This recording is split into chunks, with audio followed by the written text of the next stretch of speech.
E assim, então, nosso cordial boa noite a todos. Sejam todos bem-vindos à Casa do Caminho.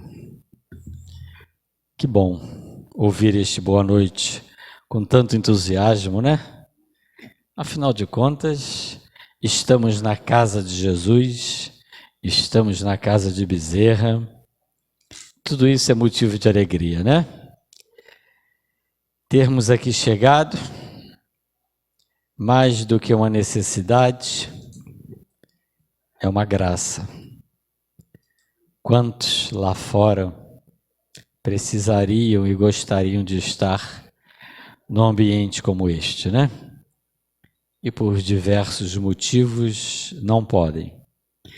Ainda não chegou o momento, né? Todos nós estamos em estágios diferentes da nossa caminhada. O importante é que temos todos o mesmo propósito, de nos melhorarmos, de nos aperfeiçoarmos. E para isso, nós viemos aqui. A cada vez que aqui viemos, envolvido pelas benesses da espiritualidade amiga, envolvidos pelo amparo do nosso querido Bezerra e de toda uma falange que envolve e cuida de todos nós. Mas não podemos esquecer que aquilo que nos compete tem que ser feito por nós, né? O auxílio existe, mas ninguém vai nos arrastar, não. Precisamos fazer tudo espontaneamente, consciente de que o trabalho é nosso, porque o mérito também depois será nosso. Então, iniciando, vamos desligar o nosso celular, desligar de tudo aquilo que nos atormenta, que nos preocupa, que tira o nosso sossego e a nossa paz, e vamos nos ligar tão somente com os nossos amigos espirituais, com Jesus, para que possamos apacentar os nossos corações e as nossas mentes para o grande ensinamento desta noite. E o aprendizado vem através do nosso irmão João Nogueira, que é um trabalhador do Caminho do Senhor, em Braz de Pina, e em Guaratiba também, uma outra sede, né? E mais uma vez agradecemos a gentileza do nosso irmão aqui vir com tanto carinho. Eu sei que ele tem esse carinho pela casa, né? E ele também sabe, né? A casa também tem um pouquinho dessa caminhada dele evolutiva. A casa e Bezerra contribuíram também com ele. E, consequentemente, ele contribuiu com todos nós em algum momento do passado. Mas, como tem o ditado, né, o bom filho à casa volta, né? E é isso, essa certeza que nós temos de tê-lo aqui como amigo. Obrigado desde já, a casa fica agradecida. E na mensagem do dia do livro Vigiai e Orai, Carlos Barcelli, pelo irmão José, tem como título Filhos. Educa os teus filhos e orienta-os. Mas não te esqueças de que cada espírito tem o seu próprio caminho. Não conseguirás substituí-lo nas experiências que devam vivenciar. Cada qual deve aprender à custa do próprio esforço e interesse.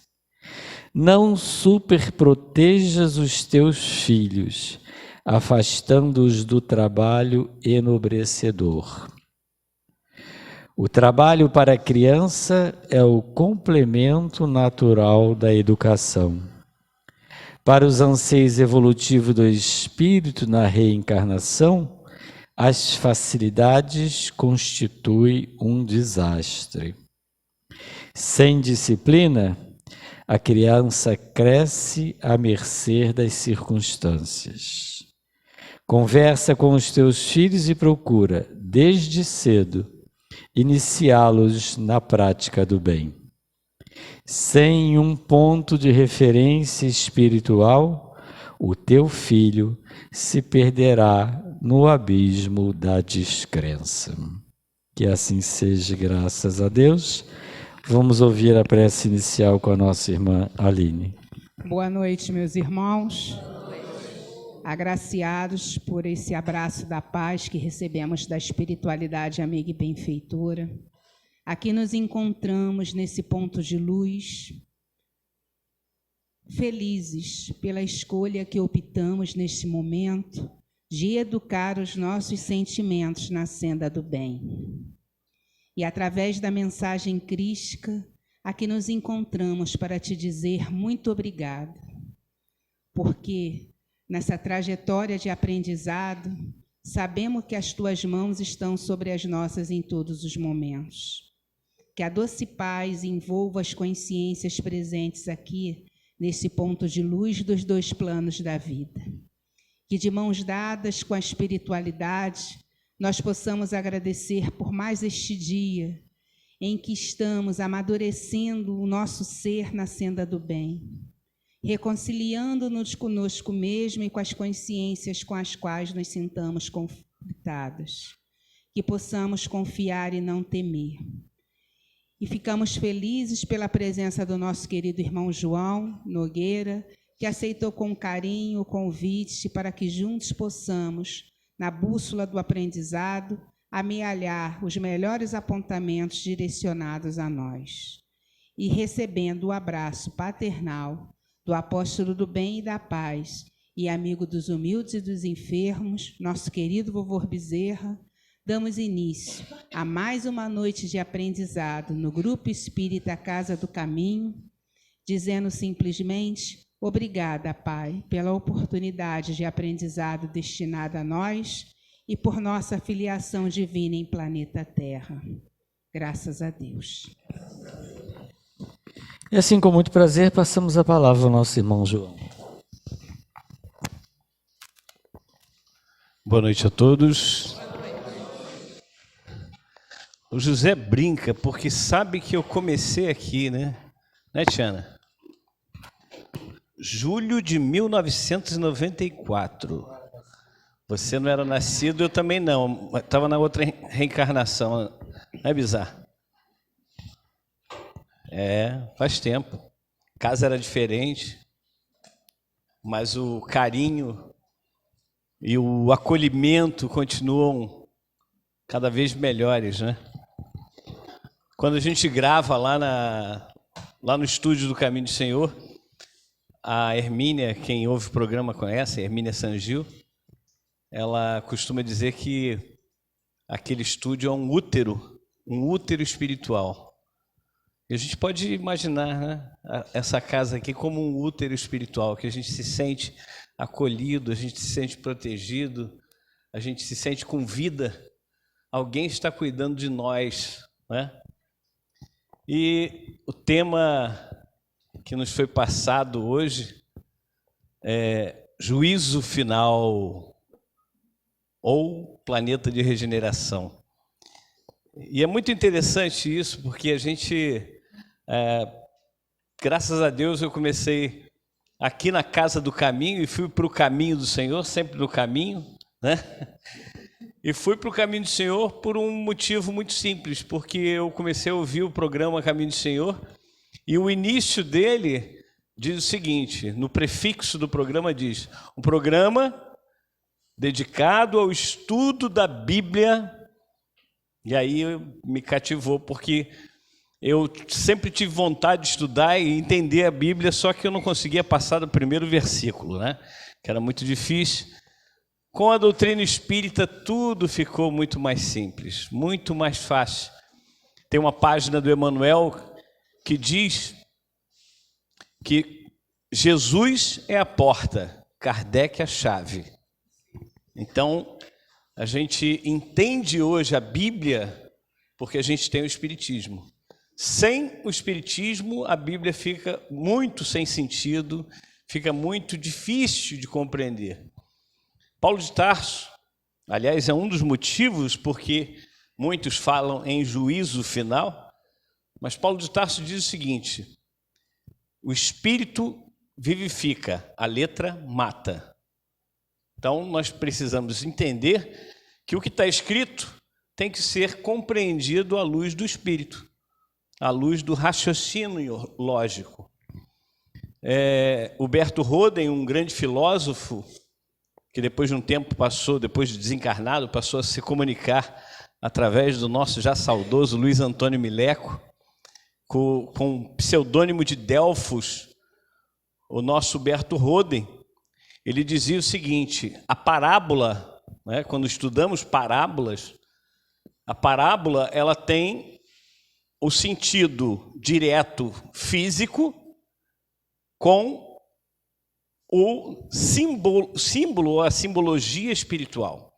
Nós precisamos tirar daquela palavra, daquela letra, a verdadeira simbologia espiritual. O que quer dizer? Então eu disse que Paulo de Tarso é um dos grandes, digamos, culpados por hoje nós termos essa expressão juízo final, porque Jesus não fala em juízo final. Em 2 momentos, Jesus fala em juízo, nesse sentido de mudança de um ciclo para um outro ciclo.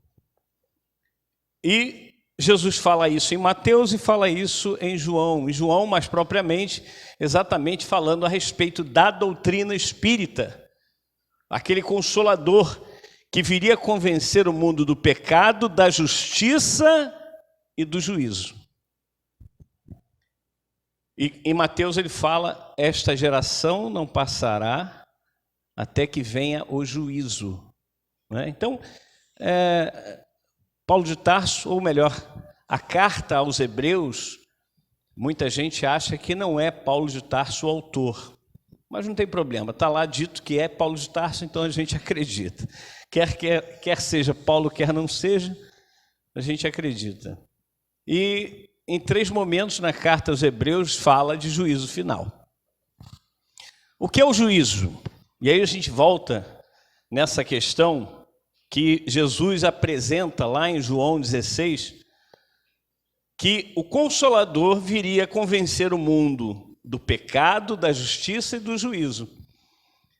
O pecado, por que o Consolador viria convencer o mundo do pecado? O que é o pecado? Alguém se habilita a dizer? Pecado nada mais é do que erro. Na Bíblia a palavra é pecado e nós podemos traduzir como erro. Tudo que é erro é pecado, tudo que é pecado é erro.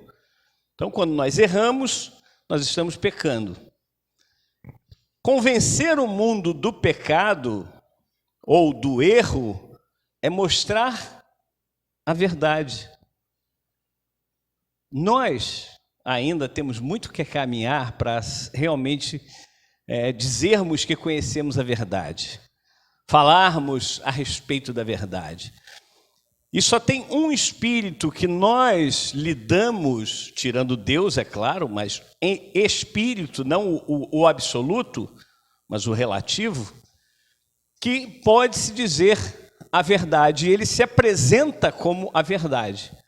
Ele fala para Kardec, aliás, fala para Hippolyte Léon Denis Rivail, lá no início, em 1856, que todos os meses, por 1/4 de hora, ele iria se apresentar ali, estaria à disposição do Hippolyte, que depois viria a utilizar o pseudônimo de Allan Kardec.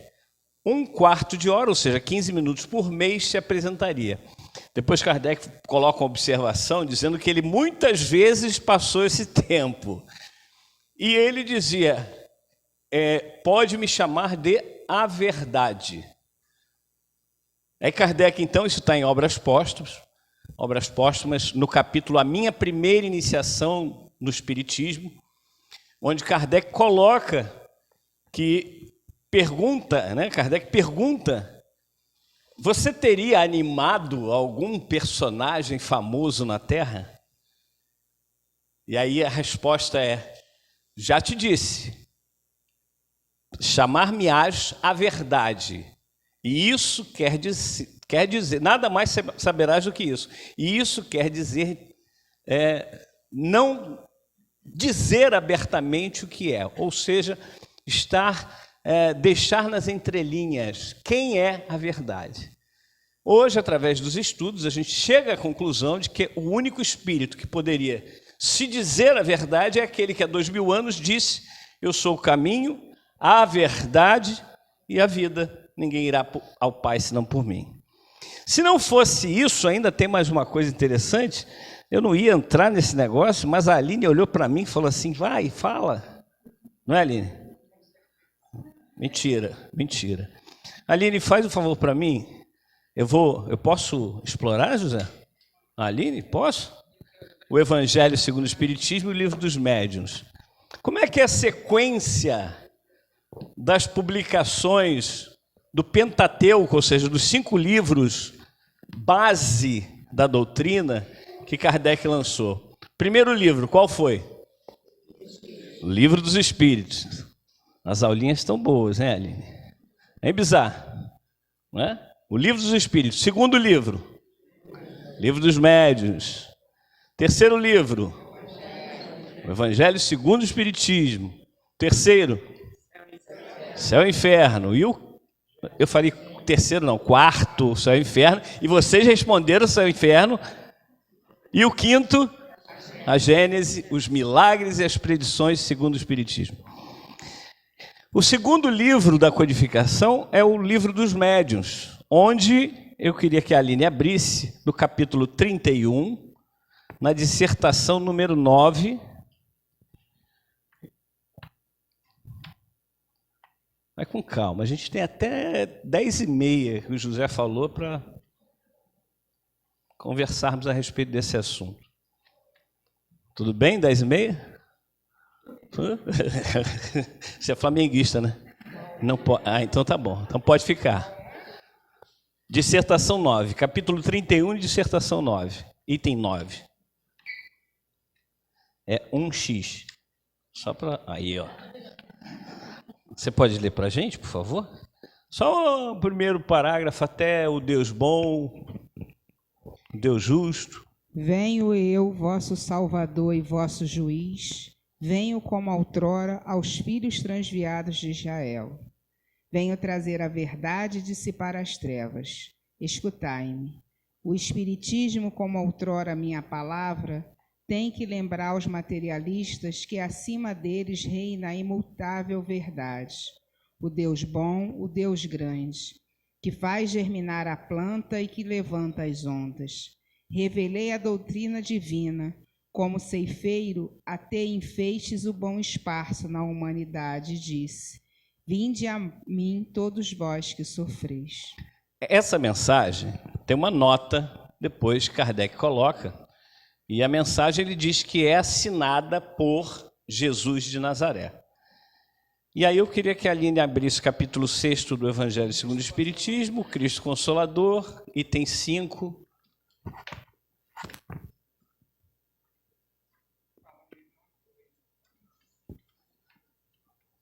Né, Aline? Tá dando spoiler já, né? Coisa feia. A gente combinou antes. Mas ela faz isso comigo sempre. Está emocionada? Não, é item 5. Lá na... Isso. Advento do Espírito da Verdade. Lê, por favor. Instruções dos Espíritos, capítulo 6, o Cristo Consolador. Advento do Espírito de Verdade. Venho como outrora aos transviados filhos de Israel trazer-vos a verdade e dissipar as trevas. Escutai-me. O Espiritismo, como o fez antigamente a minha palavra, tem de lembrar aos incrédulos que acima deles reina a imutável verdade. O Deus bom, o Deus grande, que faz germinem as plantas e se levantem as ondas. Revelei a doutrina divinal, como um ceifeiro, reunia em feixes o bem esparso no seio da humanidade e disse: vinde a mim, todos vós que sofreis. Esse é só o primeiro parágrafo, mas a mensagem é exatamente a mesma, assinada por Jesus de Nazaré no Livro dos Médiuns. E aí, quem é que assina? O Espírito da Verdade, ou o Espírito de Verdade, mas é o Espírito da Verdade mesmo. Então, é o único que pode se dizer a verdade, é o próprio Jesus. O próprio Jesus está no comando da terceira revelação. Alguns irmãos, infelizmente, acham que o Espírito da Verdade é uma legião ou uma falange de espíritos. Em momento nenhum, Kardec coloca isso. Tanto é que nos prolegômenos, que é o princípio lá do Livro dos Espíritos, são vários espíritos a assinar, Swedenborg, Santo Agostinho, São Luís, e tem lá o Espírito da Verdade. Se fosse uma falange, não precisava botar nome nenhum, só o Espírito da Verdade, acabou. Então, não é uma falange. O próprio André Luiz diz que, ele afirma que Jesus e o Espírito da Verdade são o mesmo. O Erasto diz que o Espírito da Verdade é um nome próprio. No Apocalipse, capítulo 3, Jesus, o próprio Jesus diz: vocês conhecerão o meu novo nome. Por aí vai, né? Existem muitas referências de que realmente Jesus e o Espírito da Verdade são exatamente o mesmo Espírito. Ele disse há 2000 anos: eis que eu voltarei sobre as nuvens. E aí muita gente fala: como assim sobre as nuvens? Nuvem é sinônimo de espiritualidade. Hebreus mesmo, capítulo 12, um dos maiores versículos da Bíblia, primeiro versículo, ele fala o seguinte: e nós que estamos rodeados de uma tão grande nuvem de testemunhas, deixemos de lado o embaraço e o pecado que tão de perto nos rodeiam e corramos com perseverança a carreira que nos está proposta. Esse é Hebreus, que é atribuído a Paulo de Tarso, nosso irmão Paulo de Tarso, que pode ter sido sim, mas também a gente não pode afirmar. E em outro momento, lá no Antigo Testamento, Deuteronômio, onde muitos ficaram zangados porque Eudade e Medade estavam profetizando, ou seja, estavam mediunizados numa tenda, e sobre a tenda havia uma nuvem, que era exatamente o símbolo da espiritualidade. Não que a nuvem estivesse lá, mas que eles diziam que a nuvem estava lá, que era exatamente o símbolo da espiritualidade. Então, Jesus, quando diz que voltaria com os seus anjos, anjos é igual a mensageiros, e que voltaria sobre as nuvens, ele diz que voltaria não encarnado, mas desencarnado, na espiritualidade, com os seus mensageiros. Estão aí vários mensageiros, né? Alguns, uma vez, outro dia lá em Petrópolis, o irmão falou assim: mas Jesus foi Sócrates. Eu falei: onde está isso? De onde você tirou isso, irmão? Ah, não, eu acho. Então fica com o seu achismo, por favor. A doutrina espírita afirma que Jesus encarnou uma única vez na Terra, e foi exatamente na personalidade de Jesus de Nazaré, não mais. E Sócrates, inclusive, assina também. Os prolegômenos assina várias mensagens dentro da codificação. Então, o Espírito da Verdade e Sócrates são dois espíritos totalmente diferentes, e o Espírito da Verdade hoje entendemos que é Jesus. E ele veio trazer a verdade a respeito do pecado. Convencer o mundo do pecado é mostrar essa verdade. Jesus, então, veio nos mostrar a verdade. Por exemplo, alguém aqui vai viver eternamente no corpo? Levanta a mão aí que eu quero saber. Não, né? Ninguém. Nós vamos todos desencarnar, porque nós somos espíritos imortais. Né?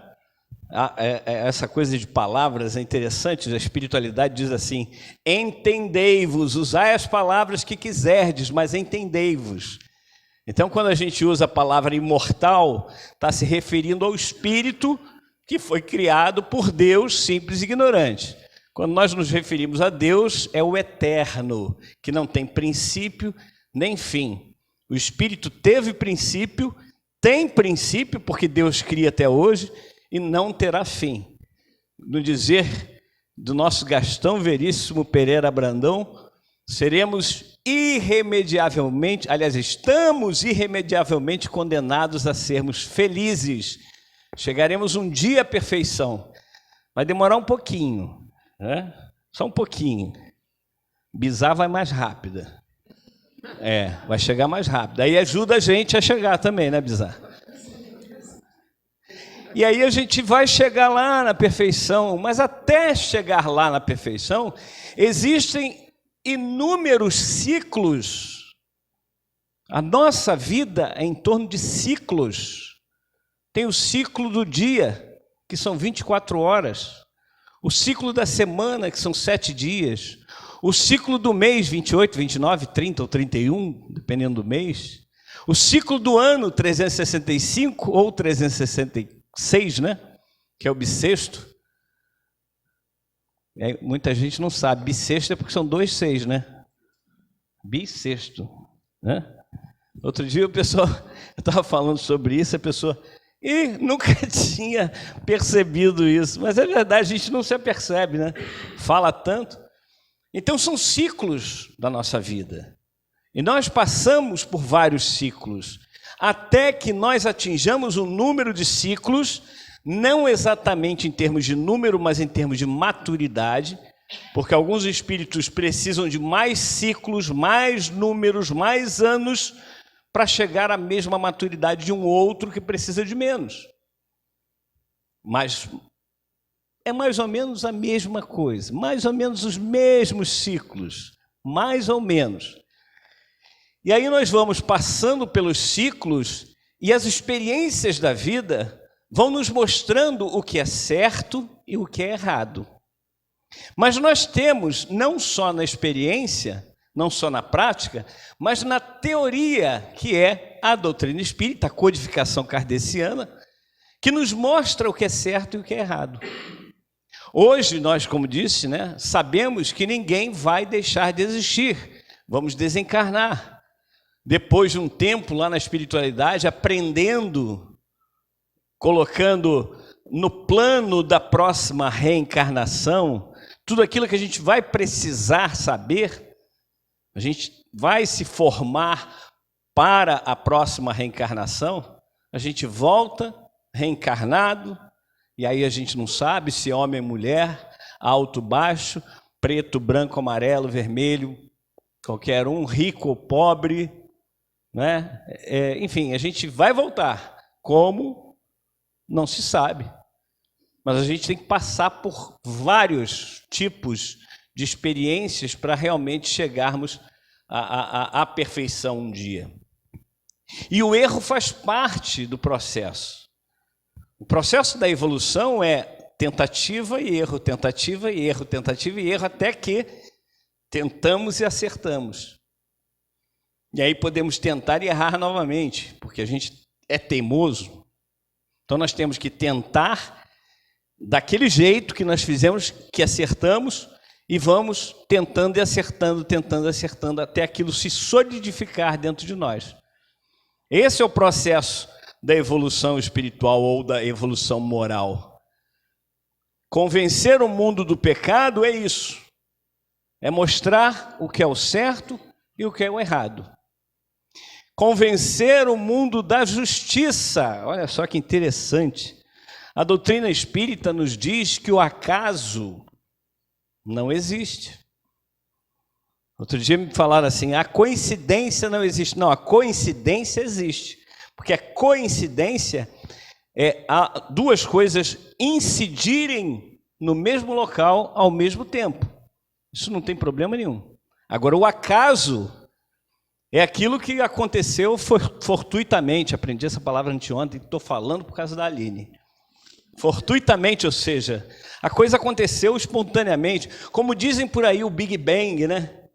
Big Bang, a teoria do Big Bang. Tem até uma série que fala a respeito do assunto, muito interessante. Sempre quando eu ouço a teoria do Big Bang, eu proponho uma situação. Porque a doutrina espírita, ela nos ensina a raciocinar. Não apenas ouvir e assimilar. É por isso que eu sempre falo, olha, não acredita no que eu estou falando, não. Vai lá pesquisar. Vai lá, vê ali o item 9 do capítulo 31 do Livro dos Médiuns, compara com o item 5 do capítulo 6 do Evangelho segundo o Espiritismo. Vai lá, não fica ouvindo só o que a gente fala, porque às vezes a gente fala besteira. Acontece. Nós não somos conhecedores da verdade ainda. Nós somos aprendizes. Ainda estamos longe de realmente conhecermos a verdade. A gente ainda está tateando no escuro. Às vezes acerta, mas muitas vezes a gente erra. E isso é normal e saudável, porque Deus não criou espíritos puros. Ele criou, como disse antes, espíritos simples e ignorantes, com todos os elementos para chegar à perfeição. Então, essa segunda parte, convencer o mundo da justiça, é mostrar que esse acaso não existe e que tudo que nos acontece para o nosso bem. Nada vai nos acontecer se não for necessidade nossa. A gente anda por aí, pelas ruas, né, da Vila da Penha, Irajá, Vista Alegre, etc. e tal, e, sinceramente, eu tenho certeza que a maioria de nós aqui anda assustado. Aí eu me lembro não conheci pessoalmente, só conheci as pregações dele, Alziro Zaru, que muitas pessoas que fundaram a Casa do Caminho, muitas pessoas que frequentaram no início, eram realmente da LBV, não é, José? Muitas pessoas, eu agora não vou citar nome, que eu nem lembro mais do nome, Alzheimer chegou e ficou, né? O alemão é fogo. Mas o Zaru falava, o medo é o imã do azar. Por quê? A gente atrai, o nosso pensamento atrai. A gente vive porque a gente pensa. Nós pensamos, o maior atributo do espírito é o pensamento. E quando a gente pensa, tem até foi feito um livro, depois virou um documentário chamado O Segredo, alguns de vocês devem ter visto já, ou lido, e que fala que o segredo é exatamente a aplicação da lei de atração. E que nós não sabemos lidar com essa lei de atração. Então, entender que se eu for assaltado, se eu for assassinado, aquilo ali é uma necessidade minha. É a justiça divina sendo cumprida. Ontem eu estava lá no centro em Vila São Luís, lá em Caxias. Centro gostoso, primeira vez que eu fui, muito bom. E aí a gente falava exatamente dessa questão da nossa necessidade de passar pelas coisas, pelas tribulações, pelas dores, pelos sofrimentos, e que isso é algo absolutamente maravilhoso. Mas eu citei isso lá, e cito novamente, acho que eu já falei aqui, porque a gente vive repetindo as coisas, porque a gente repete tanto que é para a gente assimilar as coisas. A minha esposa é baiana, lá de Salvador, e ela uma vez estava, ainda não nos conhecíamos, ela estava sofrendo tanto, porque a mãe dela estava num estado de depressão muito grande, em cima da cama, não saía. E aí ela foi procurar o centro, indicaram um centro para ela, um centro espírita mesmo. E aí ela foi lá, chegou lá e contou, né, no atendimento fraterno, contou o que estava acontecendo. Aí o nosso irmão infeliz teve uma saída, né, ou uma palavra infeliz para minha esposa, na época ainda não nos conhecíamos, que foi: você quer o quê? A gente vem para cá para pagar as nossas dívidas. Aí eu paro e penso assim, onde na codificação, na doutrina espírita, está escrito que nós reencarnamos para pagar dívida? Alguém sabe? Para expiar. Não está escrito. Na introdução do Livro dos Espíritos, Kardec coloca claramente que o propósito da reencarnação é a evolução do espírito. O pagamento de dívida é um dos processos que o espírito tem para evoluir. Dou sempre esse exemplo. Se eu bato, se eu dou um tapa no rosto de alguém, e aí passa uma semana, eu encontro esse alguém, dou outro tapa no rosto desse alguém, passa mais uma semana, eu dou outro tapa, e vou dando tapas e tapas e tapas. E se eu nunca levar um tapa, eu não vou saber que aquilo machuca. Machuca por fora e machuca por dentro.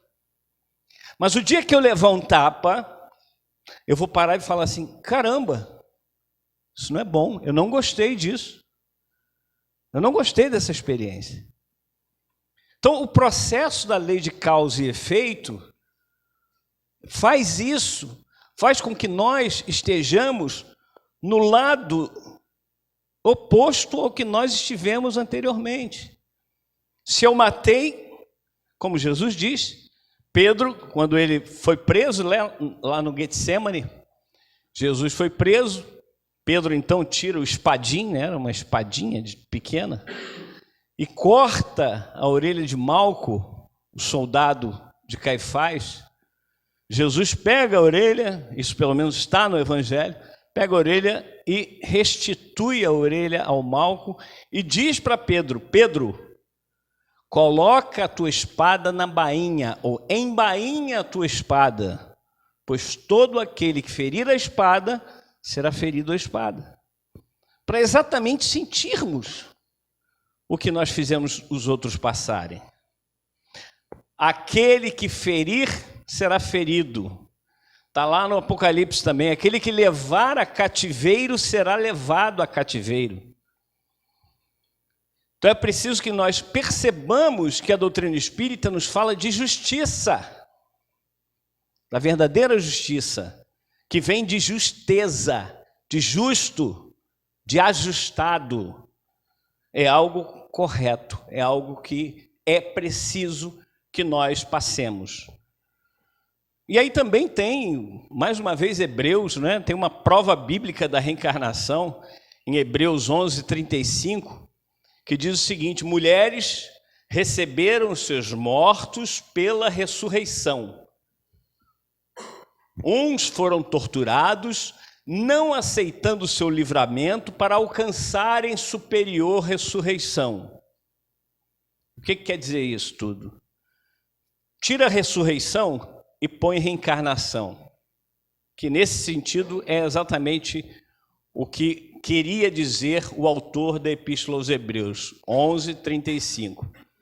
Porque ele fala que mulheres, e não homens, receberam seus mortos e não corpos.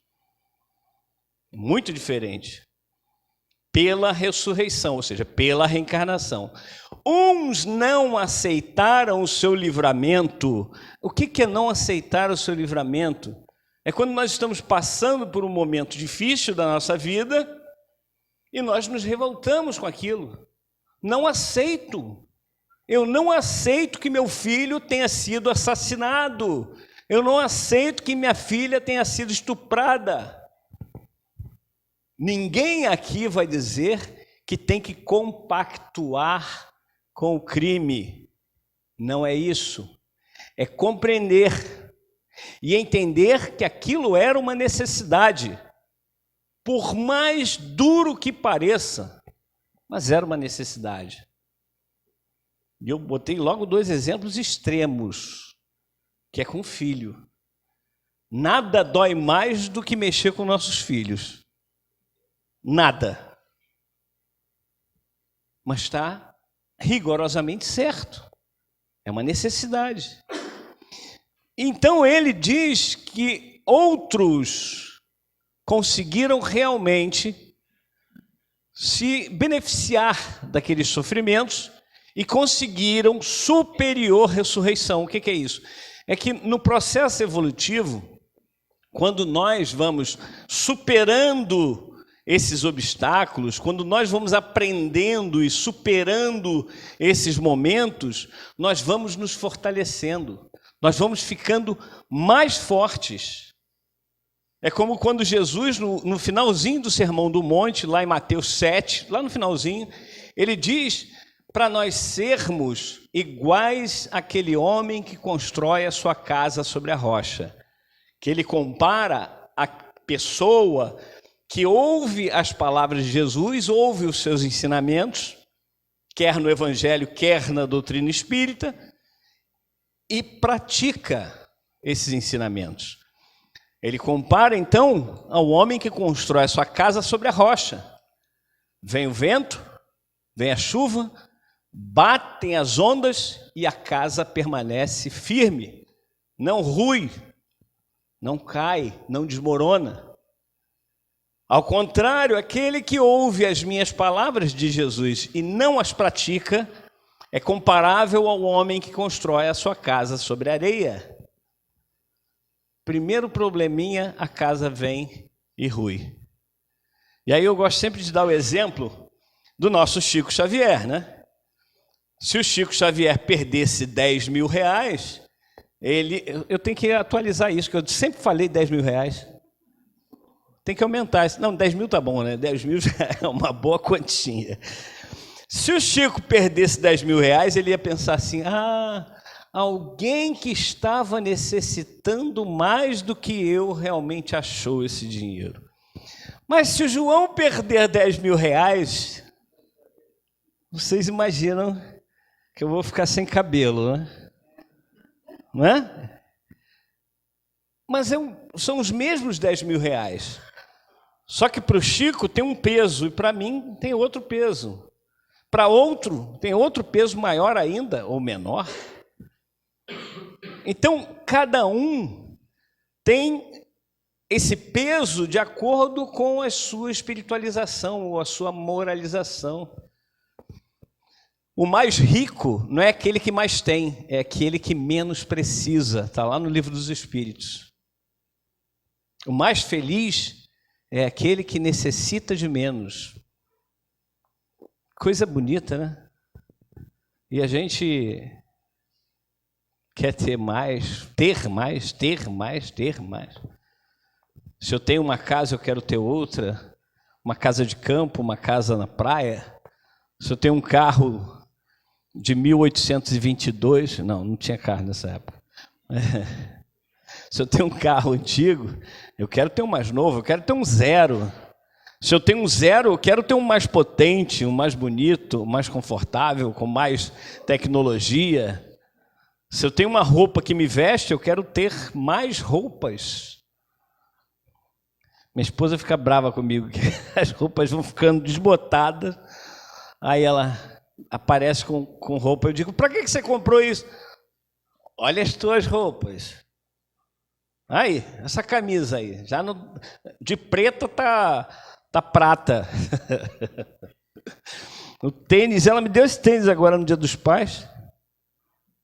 Aí eu falei, por que você me deu esse tênis? Eu tenho 2 pares. Aí ela, 2 pares velhos.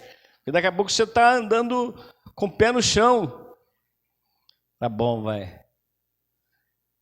E é assim, a gente fica acumulando e esquece que, na verdade, nada disso vai para o caixão, como dizem, não tem gaveta, né? O Humberto Roden, citando ele novamente, ele diz, ele tem uma página no livro de Alma para Alma, que é contrabando. Aí ele fala assim, olha, se você vai viajar para um outro país, vamos pensar aqui na Europa, né? Nós temos que cambiar os valores, trocar o real pelo euro. Se vamos para os Estados Unidos, tem que trocar o real pelo dólar e por aí vai, né? Se eu chegar no mundo espiritual, não vamos fazer isso, é óbvio, mas se eu chegasse, né, no mundo espiritual com dinheiro, reais, dólares, euros, libras, seria contrabando, porque lá não tem valor. Não pode entrar esse tipo de bem no reino dos céus, ou na espiritualidade, melhor dizendo. Né? Então, o contrabando É o que a gente quer fazer. A gente quer juntar. Aí depois, sabe o que acontece? A gente junta um monte de bens. Aí quando a gente desencarna, a gente vai ficar péssimo lá do outro lado, vendo os nossos familiares brigarem por aquilo que nós deixamos, né? Se eu não me engano, no livro Nosso Lar, ou Nosso Lar ou Os Mensageiros, um dos dois, tem um assunto desse, né? Um senhor que está lá nas câmaras retificadoras e ele está sofrendo muitos pesadelos, e exatamente porque ele tinha muitos bens, deixou os bens e a família, né, os herdeiros, brigando e até xingando ele. Imagina como é que fica do outro lado, né? O espírito desencarnado, querendo, agora eu vou curtir aqui, dizem que descansar, né? Não é não, nem curtir, trabalhar mais ainda. Se Deus quiser, trabalhar mais ainda. E aí ele fica numa condição psicológica terrível, porque estão digladiando por causa dos bens que foram deixados por ele. Então é preciso que nós compreendamos essa justiça divina e possamos fazer ao próximo o que nós gostaríamos que o próximo nos fizesse. E é por isso também que Jesus diz: granjeai amigos com as riquezas da iniquidade, para que vos recebam nos tabernáculos eternos. O que Jesus quis dizer? Que nós podemos nos utilizar das riquezas da iniquidade, como ele chama, que são os bens materiais, para ajudar as pessoas, para que vos recebam nos tabernáculos eternos, ou seja, no seu íntimo. Mais uma vez, André Luiz, Nosso Lar, né? Vai sair Nosso Lar 2, ano que vem, se Deus quiser. E Nosso Lar tem aquela cena, né, que é gravado na Quinta da Boa Vista, naquele lago, em que André Luiz está andando e do outro lado uma senhora o vê, e aí vem correndo para agradecer a ele e dizer para ele que ela orou muito, e ele ficou sabendo que ela intercedeu por ele com as suas orações, e por isso ele conseguiu sair mais rápido do umbral, porque ela tinha levado o marido, porque não tinha dinheiro e tal, tinha levado para pedir para que ele receitasse um remédio para ele. E ele mesmo com má vontade foi lá e receitou o remédio. Então granjeai amigos com as riquezas da iniquidade, para que vos recebam nos tabernáculos eternos. Tudo que a gente faz de bom, esse bem que é feito, ele permanece vivo. E principalmente permanece vivo nas pessoas que recebem esse bem. E certamente nós vamos ter muitas orações para nós, quando nós estivermos fazendo bem. Não que nós vamos fazer para receber as orações, mas é um dado, é uma informação, para que nós saibamos que toda vez que nós fazemos um bem, e o nosso Bezerra era o médico dos pobres, continua sendo o médico dos pobres, continua ajudando a cada um de nós, a todos nós, e ele entendeu essa questão de fazer o bem, independente de quem seja, do que faça, independente de agradecimento. Mas eu falei que a doutrina espírita, né, o Consolador, viria, nas palavras de Jesus, convencer o mundo do pecado, ou seja, discernir o certo do errado, convencer o mundo da justiça, ou seja, mostrar que há justiça em tudo o que nos acontece, em tudo o que acontece com todo mundo, e convencer o mundo do juízo. E aí é que está o juízo. O juízo é quando nós entendermos qual é o certo e qual é o errado, e aplicarmos na nossa vida o certo. Quando nós entendermos o que é justo, correto ou errado, e aceitarmos a justiça divina e agradecermos essa justiça divina, porque tudo que vem para nós, já tinha um personagem aí de uma novela, que eu não sei mais qual é, que disse que tudo que vem, tudo de mal que vem, não é isso? É para o bem, alguma coisa assim. E é exatamente isso. Tudo que vem para nós é para o bem, por mais que nós não enxerguemos dessa forma agora, mas lá na frente a gente vai enxergar. E aplicando, então, os ensinamentos de Jesus, os ensinamentos da doutrina espírita em nossa vida, não é na vida do outro, né? Muita gente pensa assim, nossa, fulano devia estar aqui, né, para ouvir isso. Não, fulano, se tivesse que ouvir, estava aqui. Quem deve ouvir somos nós que estamos aqui. Quem deve participar somos nós que estamos aqui.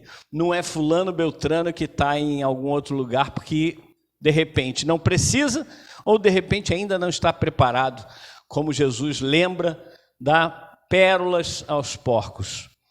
Quando nós aplicamos os ensinamentos de Jesus em nossas vidas, nós atingimos esse estágio de juízo moral.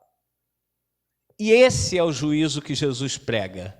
Não um juízo final, um juízo em que o planeta Terra seria destruído, um apocalipse, que as pessoas não entendem que essa palavra apocalipse significa revelação e não destruição, nada disso. É um livro com muitos simbolismos, mas que tem simbolismos absolutamente maravilhosos para que nós compreendamos e possamos continuar a nossa viagem, digamos, como Paulo de Tarso disse, eu acabei de falar, Hebreus 12, primeiro versículo, corramos com perseverança a carreira que nos está proposta. E então, nós todos poderemos estar habitando já o planeta de regeneração. E isso agora é um alerta que a doutrina espírita nos faz.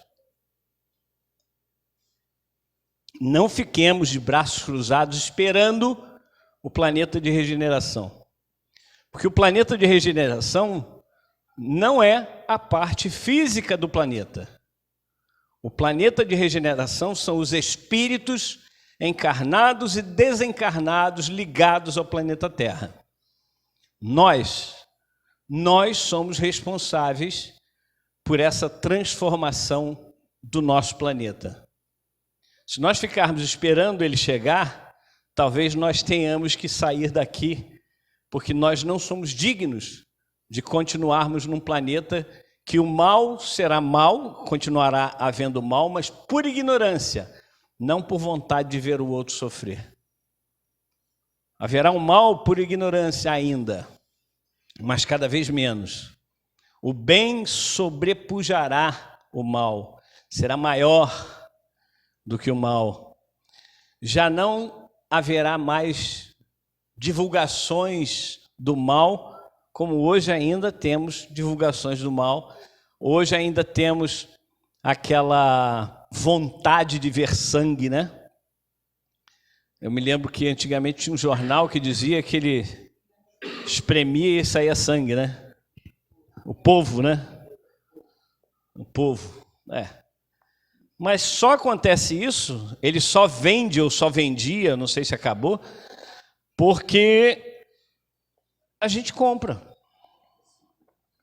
Só existem esses programas aí sensacionalistas nas televisões porque a gente assiste. Eu digo a gente, seres humanos. A gente tinha uma proposta de um jornalzinho que ia ser feito no Caminho do Senhor, um periódico mensal, que tinha uma sessão lá que era Vamos dar ibope ao bem. O que é isso? Quando estivesse passando algum programa, né, bom, que fosse um programa moralizante, que a gente pudesse pegar o telefone e ligar para 2, 3, 4, 5 pessoas e falar, olha, está passando esse programa assim, assim, assim, no canal tal, assiste. Aí nós vamos dar ibope ao bem e não dar ibope ao mal. Depende de nós. E a responsabilidade dos espíritas é uma responsabilidade gigantesca, porque muito mais será cobrado de quem muito recebeu. Nós hoje não temos mais a desculpa de dizer não sabíamos. André Luiz, no livro Agenda Cristã, tem uma das mensagens, ele diz assim: aquele que tem 2 ou mais semanas de lida evangélica já sabe à saciedade o que fazer. Ou seja, não pode mais dizer que não sabia. Porque uma das primeiras coisas que a gente aprende quando entra numa casa espírita é fora da caridade não há salvação. E a maior caridade que nós podemos fazer não é dar um prato de comida, não. Não é dar água a quem tem sede, não. A maior caridade que nós podemos fazer é a nossa transformação moral. Porque eu posso dar um prato de comida e não me transformar moralmente, e vou continuar sendo o mesmo, desculpa a expressão, porcaria de antes. Vou chegar em casa, dei um prato de comida, tratei bem aquele irmão caído, mas chego em casa, sou agressivo com a minha família. Mas quando eu me transformo intimamente, eu passo a ser automaticamente ou naturalmente melhor. Essa é a maior caridade que podemos fazer. Uma outra coisa que a gente aprende é exatamente o que Jesus fala no Sermão do Monte, que ele resume a lei e os profetas. Tudo aquilo que quereis que os homens vos façam, fazei vós a eles. Empatia, se colocar no lugar do outro, olhar para o outro, para a outra e perceber que ela está sofrendo, ele está sofrendo. O que será que eu devo fazer? O que eu gostaria que me fizesse se eu estivesse na posição dessa pessoa? Muitas vezes não é dar um prato de comida, não é dar dinheiro. Nós muitas vezes damos dinheiro para nos livrarmos daquela pessoa que está pedindo. Infelizmente, é verdade. É muito fácil botar a mão na carteira, né? Dá 2, 5 reais, 10 reais. A pessoa vai embora, pronto, me livrei. Mas e parar para ouvir? E tentar entender por que aquela pessoa está passando por aquilo. Ah, não, João, mas é muito perigoso. Voltamos à história anterior. Perigoso por quê? Nós já sabemos que vamos passar por aquela situação? Sim, sabemos. Então passemos logo. É melhor se livrar do problema logo. Não é? Passemos logo. Façamos logo. Não deixe para amanhã o que pode fazer hoje, não é isso? É isso, meus irmãos. E como recadinho final, do juízo final, mas não no final do juízo, alguém aqui ouve a Rádio Rio de Janeiro? Levanta a mão.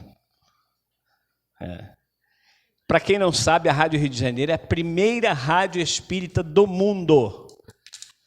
Houve, antes da Rádio Rio de Janeiro, programas espíritas em outras rádios. Mas uma rádio voltada para a divulgação da doutrina espírita nasceu dia 30 de outubro de 1971, pelo esforço de Geraldo de Aquino e mais um monte de gente do movimento espírita que fizeram aquela chamada vaquinha para comprar a concessão que era da Rádio Copacabana e passar a ser a Rádio Rio de Janeiro. Hoje a Rádio Rio de Janeiro, como todas as casas que não vivem de anúncios, por exemplo, de bebida, de outras coisas que não é legal ser divulgado, vive com dificuldade, né? Em 2018, acharam que eu não tinha nada para fazer, me pediram para ser diretor financeiro da rádio, já viu, né? Aos cabelos brancos. E a gente está lá, nesse sacrifício, tentando fazer com que a rádio continue no ar. Graças a Deus, tem anjos que aparecem do nada, ao acaso. Né? Quando a rádio, mês passado, estamos em agosto, né? Julho, depois de alguns anos sem entrar no vermelho, nós entramos no vermelho. Aí chegou, de repente, uma doação e tirou a rádio do vermelho. É a espiritualidade trabalhando. Mas se vocês puderem divulgar a Rádio Rio de Janeiro, é fácil. Site da rádio, radioriodejaneiro.digital. Não é mais aquele antigo, não. É ponto digital. Rádio Rio de Janeiro, ponto digital. Lá tem todas as informações. Vocês podem baixar programas, podem ouvir os programas ao vivo ou os que estão gravados lá. O primeiro programa lá, eu não sei por que escolhi esse nome, A Consolação de Jesus. Eu comecei no Caminho do Senhor e hoje eu faço o programa A Consolação de Jesus, que é um estudo do Novo Testamento, à luz da doutrina espírita, e é o primeiro que aparece lá, A Consolação de Jesus. Pode baixar, pode compartilhar todos os programas da rádio que são voltados exatamente para a divulgação do Espiritismo, a divulgação da mensagem de Jesus. Obrigado por tudo, muita paz, até uma próxima oportunidade, se Deus assim permitir.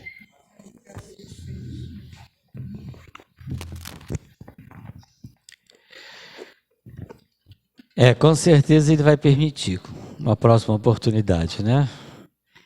Ele permite sempre. Nós é que atrapalhamos aí a programação dos nossos amigos espirituais, né? Mas com certeza não vamos atrapalhar, não. E vamos tê-lo novamente conosco numa outra oportunidade. Mas nos cabe agradecer sempre seu carinho, a sua atenção para conosco, aceitando o nosso convite e vir aqui, né, compartilhar conosco um pouquinho desse conhecimento que já adquiriu ao longo desta caminhada. E vamos dividindo. O bom em saber que ele sabe mais, posso falar de mim, né? Que sabe mais do que eu, é porque ele fica sendo mais responsável do que eu. Então, de muita coisa eu já me isento que eu não sei, né? Mas como ele sabe mais, ele é mais responsável ainda, né? Entendeu? Mas nós vamos chegar lá, né? Obrigado aí pelo seu carinho, pela atenção. E assim prosseguindo, nós vamos ao nosso espaço.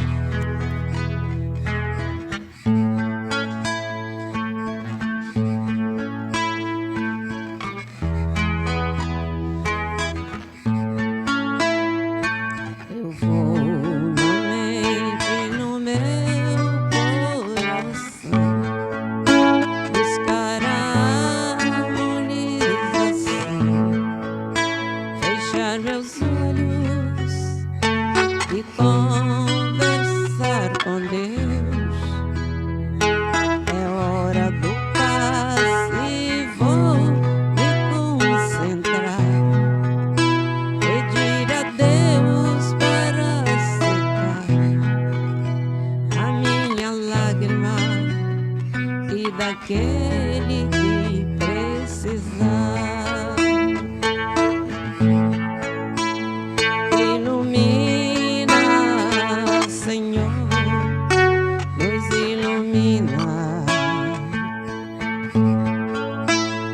Ilumina, Senhor, nos ilumina.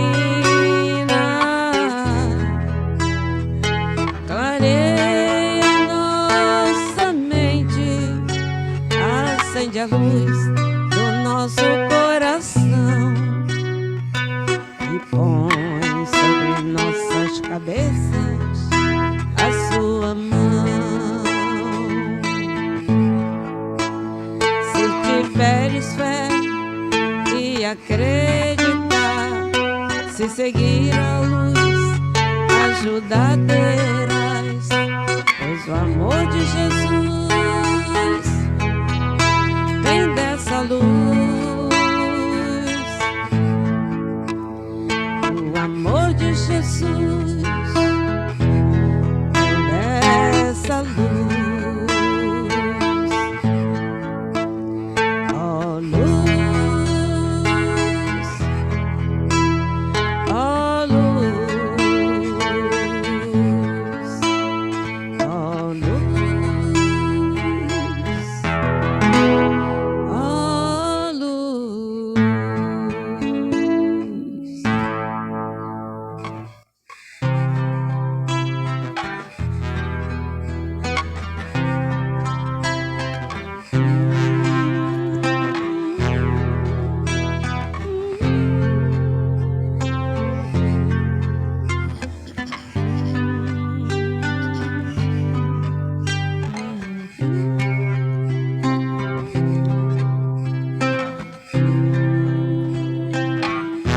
Pai amado,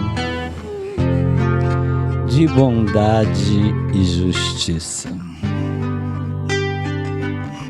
aqui estamos nós, estes teus filhos do planeta Terra, já conscientes, Pai amado, da nossa missão. Estamos caminhando, tentando aprender as tuas leis, tentando exercitá-las, aceitando resignadamente a tua suprema vontade. Mas tu bem sabes, Pai amado, o quão pequeninos ainda somos, mas que já temos grandes exemplos, como é o nosso Mestre Jesus, o nosso governador, o nosso guia, o nosso modelo, que nos ampara sempre, que nos estimula, nos envolve e abençoe. Por isso, Jesus querido, somos gratos mais uma vez, gratos pela oportunidade que nos foi concedida nesta noite. Gratos pelo aprendizado aqui trazido pelo nosso irmão João, para quem, Mestre Jesus, te rogamos bênçãos de luz, paz e saúde. Mas continuamos a te rogar, Jesus querido, pois ainda somos tão carentes e necessitados do teu amor, da tua luz. Toque nos corações endurecidos deste planeta. Toque nas consciências, Jesus, daqueles que têm a responsabilidade de comandar, que têm o poder, fazendo com que cesse toda e qualquer guerra e desavença. Promovam a paz e o bem comum. Mas que esta paz, Jesus querido, esteja nos nossos corações, nas nossas consciências, e nas nossas palavras e nas nossas atitudes, para que possamos auxiliar nesta egrégora que envolve o nosso planeta e que sabemos passa por momentos delicados, mas sabemos também que tu estás no comando. Se conosco, Jesus querido, para que nos conscientizemos sempre da parte que nos cabe, daquilo que nos coube realizar, e que caminhemos sempre pautados na tua doutrina, nos teus ensinamentos, nos teus exemplos, na certeza de que o caminho que devemos seguir é aquele que nos levará à tua presença, que nos levará um dia a espíritos perfeitos, mas que possamos caminhar paulatinamente,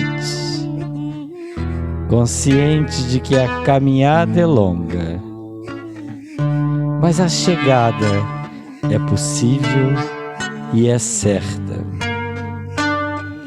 Obrigado, Jesus, porque nos envia sempre os teus mensageiros, aqueles que nos orientam, nos inspiram, nos fortalecem, nos mostram o caminho a seguir, nos auxiliam nas nossas quedas e nos estimulam a continuar caminhando.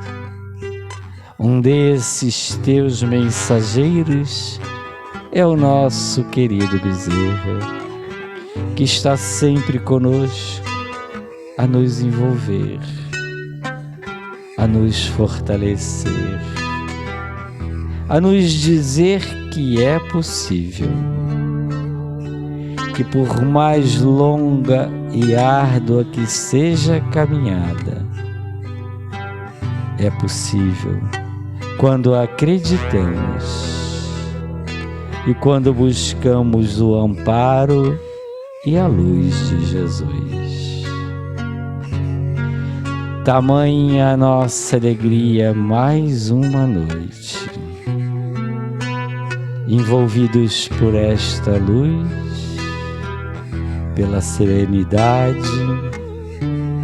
e pela força, que agora vamos deixar a tua casa em direção aos nossos lares, e que o façamos levando as melhores vibrações para todos a quem encontrarmos no nosso caminho e para todos que lá estão nos aguardando nos nossos lares.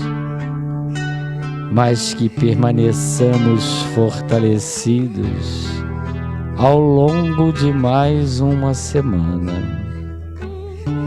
e que sejamos merecedores de um novo momento contigo como este, de uma nova comunhão no nosso próximo encontro. Obrigado, Jesus querido. Obrigado, Mãe Santíssima, que nos envolve sempre no seu manto sagrado. Obrigado aos amigos espirituais. E obrigado a Deus, nosso Pai, de amor e bondade. Assim sendo, damos por encerrada a nossa reunião, dando todos graças a Deus.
Obrigado, Bisa, mais uma vez.